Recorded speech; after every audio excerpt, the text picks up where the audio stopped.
చలికాలం వచ్చిందంటే చలి మాత్రమే కాదు, చాలా మందికి ఉదయాన్నే మొదలయ్యే కీళ్ళ నొప్పులు కూడా మొదలవుతాయి.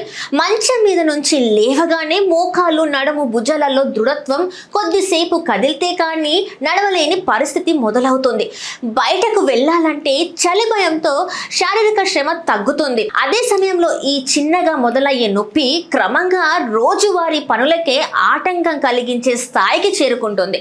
చాలా మంది దీనిని వయస్సు వల్లే అని పక్కన పెడతారు. కానీ నిజానికి శీతాకాలపు కీళ్ళ నొప్పులు వృద్ధుల సమస్య మాత్రమే కాదు, యువత, ఉద్యోగులు, ఇంట్లో ఎక్కువసేపు ఒకే స్థితిలో కూర్చున్న వారికి కూడా ఈ సమస్య వేధిస్తుంది. చలికాలంలో ఉష్ణోగ్రతలు పడిపోవడంతో శరీరంలోని కండరాలు, కీళ్లు సహజంగా దృఢంగా మారుతాయి. దీంతో కదలికలు తగ్గి నొప్పి ఎక్కువగా అనిపిస్తుంది. అంతేకాదు, చలి వాతావరణంలో రక్త స్రవణ కూడా నెమ్మదిస్తుంది. కీళ్లకు అవసరమైన వేడి, పోషకాలు సరిగ్గా చేరుకపోవడంతో నొప్పి మరింత పెరుగుతుంది. పైగా బయటకు వెళ్ళి నడవడం, వ్యాయామం చేయడం తగ్గిపోవడం కూడా ఈ సమస్యకు ప్రధాన కారణం. ఇప్పటికే ఆర్థరైటిస్, ఆస్టియో ఆర్థరైటిస్ ఉన్న వాళ్ళలో ఈ నొప్పులు మరింత తీవ్రమవుతున్నాయి.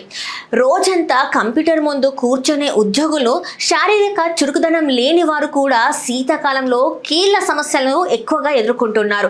మహిళల్లో హార్మోన్ల మార్పులు, కాల్షియం, విటమిన్ డి లోపం ఈ నొప్పిని మరింత పెంచుతాయి. మొదట్లో చిన్న అసౌకర్యంలా అనిపించినా పట్టించుకోకుండా వదిలేస్తే అదే నొప్పి క్రమంగా నడక, పని, నిద్ర మీద కూడా ప్రభావం చూపే స్థాయికి చేరుకుంటుంది. అయితే కొద్దిపాటి జాగ్రత్తలు తీసుకుంటే ఈ సమస్యను చాలా వరకు తగ్గించుకోవచ్చు.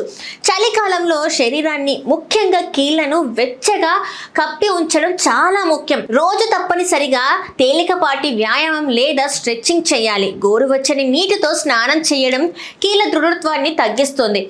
ఒకే స్థితిలో ఎక్కువసేపు కూర్చోకుండా మధ్య మధ్యలో లేచి కదలాలి. కాల్షియం, విటమిన్ డి సమృద్ధిగా ఉండే ఆహారం తీసుకోవాలి. నొప్పి ఎక్కువగా ఉంటే ఆలస్యం చేయకుండా వైద్యుడిని సంప్రదించడం మంచిది. చలిని తేలికగా తీసుకుంటే కీళ్ల నొప్పులు తీవ్రమవుతాయి. ఈ శీతాకాలంలో కొంచెం జాగ్రత్తగా ఉంటే నొప్పి కాదు, ఆరోగ్యమే మీతో పాటు నడుస్తుంది.